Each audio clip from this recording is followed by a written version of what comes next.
तो हेलो दोस्तों, कैसे हैं आप लोग। तो मैं फिर से क्वेश्चन लेके आया हूँ। इस बार जो क्वेश्चन है वो है इंक्लाइंड प्रोजेक्टाइल का। यानी कि क्वेश्चन में हमें दे रखा है कि जो इंक्लाइंड है प्रोजेक्टाइल, यानी कि इंक्लाइंड प्लेन है जिसका एंगल है 37 डिग्री, और इस पर बॉल को फेंका गया है 20 मीटर पर सेकेंड की स्पीड से। जो आप देख सकते हैं इस क्वेश्चन में दे रखा है।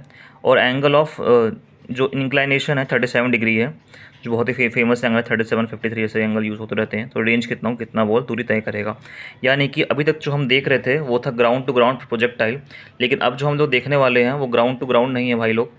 वो इस बार है हमारा इंक्लाइनेशन वाला। यानी कि जब इंक्लाइंड प्लेन है, यानी कि पहाड़ के ऊपर से कोई पत्थर फेंक के मारे या कोई भी फुटबॉल या कुछ भी ऐसी चीज़ हो, तो कितना रेंज होगा। तो पहली बात, इंक्लाइंड प्लेन को समझना पड़ेगा कि इंक्लाइंड प्लेन जो है होता क्या है। ग्रेविटी जो होती है, मान लो कि ब्लॉक रखा हुआ है, तो ग्रेविटी हमेशा नीचे की तरफ होगी जी। ये थीटा है तो ये कितना हो जाएगा 90 डिग्री, क्योंकि मैंने एक 90 डिग्री का लाइन ऐसे खींचे ड्रॉ किया, तो जो इस एक्सिस को कट करेगा 90 डिग्री पे, तो ये कितना हो जाएगा 90 माइनस थीटा। तो मैंने एक लाइन ड्रॉ किया जो कि परपेंडिकुलर था इंक्लाइन प्लेन पे। कितना था, इंक्लाइन प्लेन पे परपेंडिकुलर था, तो ये था 90 डिग्री। अब ये जो एंगल है थीटा, ये 90 डिग्री, तो ये कितना हो गया 90 माइनस थीटा, जिस कारण ये पूरा एंगल कितना है 90 डिग्री है। तो 90 माइनस थीटा तो ये हो गया, तो ये कितना हो गया थीटा।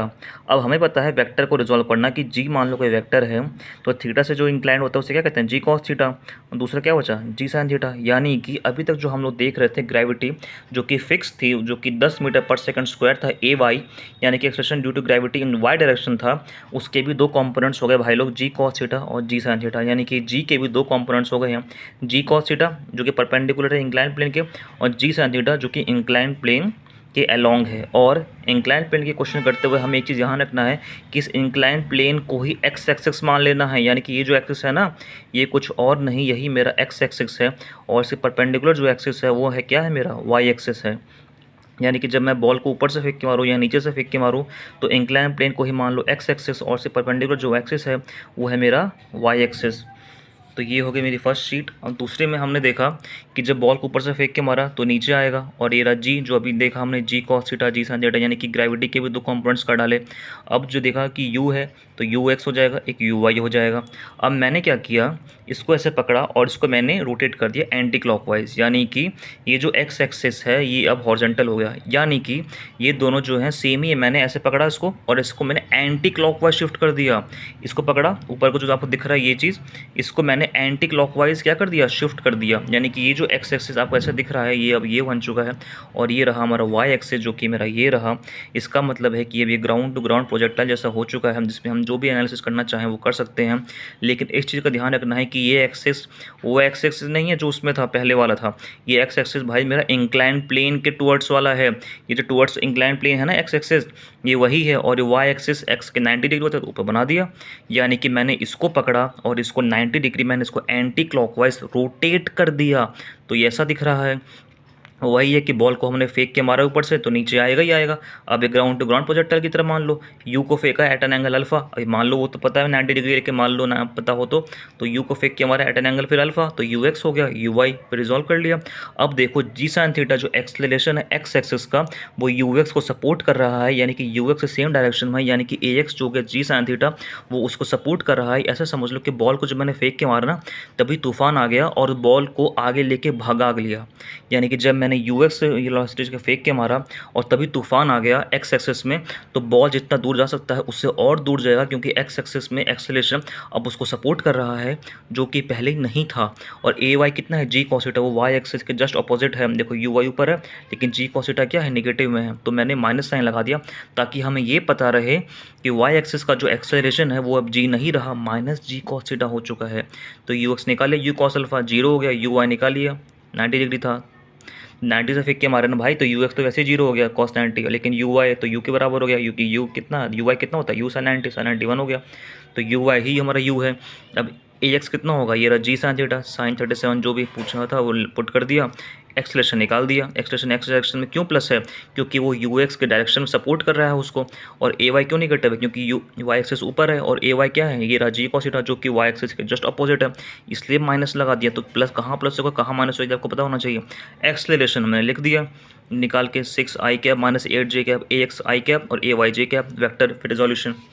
अब टाइम ऑफ फ्लाइट, ये वही टाइम ऑफ फ्लाइट है जो हम पहले वाला, यानी कि आपको कोई फॉर्मूला याद करने के लिए मैं कह ही नहीं रहा हूँ कि आप फॉर्मूला याद कर लो, कि वही है जो टाइम ऑफ फ्लाइट जो हम ग्राउंड टू ग्राउंड प्रोजेक्टाइल में पढ़ते थे। लेकिन यू वाई अभी हमने निकाला, ए वाई अब जी नहीं है। पहले ए वाई कितना था, जी होता था, 2u/g करते थे, अब जी नहीं है, वो बदल चुका है, वो बन चुका है ए वाई। तो 2u/a/y फॉर्मूला वही है जो मैंने अभी निकाल के दिखाया, आपको वही पुट कर देना है। तो 5 सेकंड आ गया। रेंज कितना होता है, यानी कि एक्स एक्सेस में बॉल ने कितना दूरी तय किया, ut plus half at square कर दिया।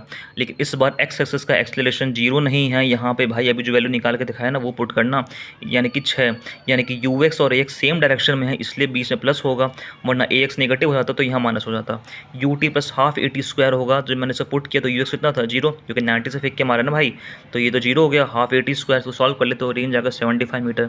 यानी कि इंक्लाइन प्लेन के क्वेश्चन करने के लिए आपको रोटेशन आना चाहिए, और जी के कंपोनेंट्स जी कॉस थीटा जी साइन थीटा कहाँ पर होगा, जो मैंने यहाँ पे आपको दिखाया, ये आपको निकालना आना चाहिए कि यू कॉस क्या है, यू एक्स क्या है, यू वाई कितना है, ए एक्स कितना है, ए वाई कितना है। आपको अगर इससे अगर आप उसको निकालोगे ना और इसको रोटेट कर दोगे तो आपको ये ग्राउंड टू ग्राउंड प्रोजेक्टाइल जैसा दिखेगा। लेकिन ए वाई इस बार जी नहीं है, वो जी कॉस थीटा है, ये आप याद रखना। यानी कि ये वेरिएबल हो चुका है वाई एक्सिस का एक्सीलरेशन। और ए एक्स जो है, ऐसा मान लो कि सामने की तरफ तूफान आ गया है जो बॉल को अपनी तरफ खींच के आगे ले जा रहा है, जो कि पहले ए एक्स नहीं था तो यू एक्स ही, वेलोसिटी हर जगह सेम थी। लेकिन अब किसी पॉइंट पे वेलोसिटी पूछी जाए तो वो भी वेरिएबल हो जाएगी, क्योंकि भाई एक्स एक्सिस में एक्सीलरेशन आ चुका है जो कि 0 नहीं है। तो रेंज निकालते हुए याद रखना कि यहाँ पे ए एक्स पॉजिटिव में लिखना है कि माइनस में लिखना है। अगर तूफान सामने की तरफ है, बॉल को ऊपर से नीचे फेंक के मारा है, पहाड़ से मैंने कोई बॉल को फेंक के मारा है, तो बॉल नीचे आएगा, उसकी वेलोसिटी हर सेकंड बढ़ती रहेगी, तो ए एक्स पॉजिटिव आ जाएगा। आप खुद प्रैक्टिकली सोचो ना, पहाड़ के नीचे से मैं किसी बॉल को फेंक के मारूं तो सीधी सी बात है कि मैं जिस वेलोसिटी फेंक के मारूंगा उसकी हर सेकंड वेलोसिटी कम होती जाएगी। क्यों? क्योंकि एक्स एक्सिस का एक्सेलरेशन उस समय नेगेटिव हो जाएगा, क्योंकि मैं नीचे से फेंक के मार रहा हूँ। अब मैं पहाड़ के ऊपर से कोई बॉल को फेंक के मार रहा हूँ तो अर्थ उसको अपनी तरफ खींचेगा, उसकी एक्सेलरेशन जो है वो बदलती रहेगी, जो कि सेम रहेगी, लेकिन उसकी हर सेकंड उसकी वेलोसिटी बदलती रहेगी। क्यों बदलती रहेगी? क्योंकि अर्थ उसको अपनी तरफ खींचेगा। तो पहाड़ के ऊपर से मैंने क्या किया, इस बार बॉल को फेंक के मारा तो इस तरफ देखो जी साइन थीटा उसको सपोर्ट करा यू एक्स को। लेकिन अगर मैं वही नीचे से फेंक के मारता उसको तो जी साइन थीटा का डायरेक्शन बदल जाता, जो कि यू एक्स से अपोजिट हो जाता। यानी कि अगर क्वेश्चन में ये करता कि मैं नीचे से फेंक के मारा हूँ तो बात अलग हो जाती, लेकिन यहाँ पे मैं ऊपर से फेंक के मारा था, इसलिए जी साइन थीटा ने यू एक्स को सपोर्ट किया। एक्स एक्सिस का एक्सेलरेशन पॉजिटिव में रहा, जो उसको सपोर्ट कर रहा है, इसलिए वो प्लस रहा, लेकिन ए वाई नेगेटिव रहा। तो यही कंसेप्ट था, बिना कोई फॉर्मूला याद किए आप इस क्वेश्चन को कर सकते हैं। तो उम्मीद है कि मुझे इंक्लाइन प्लेन का क्वेश्चन आपको समझ में आया होगा। तो बस मुझे यही आपको एक्सप्लेन करना था कि बिना किसी फॉर्मूले के भी आप इस क्वेश्चन को सॉल्व कर सकते हैं बहुत ही आसानी से, अगर आपके कंसेप्ट्स क्लियर है, आपको ये पता है कि कब आपको एंटी क्लॉकवाइज रोटेट करना है और कब आपको क्लॉकवाइज रोटेट करना है। इतनी बात आप अगर ध्यान रखेंगे तो बहुत ही आसानी से आप रेंज निकाल लेंगे, जो कि 75 मीटर था।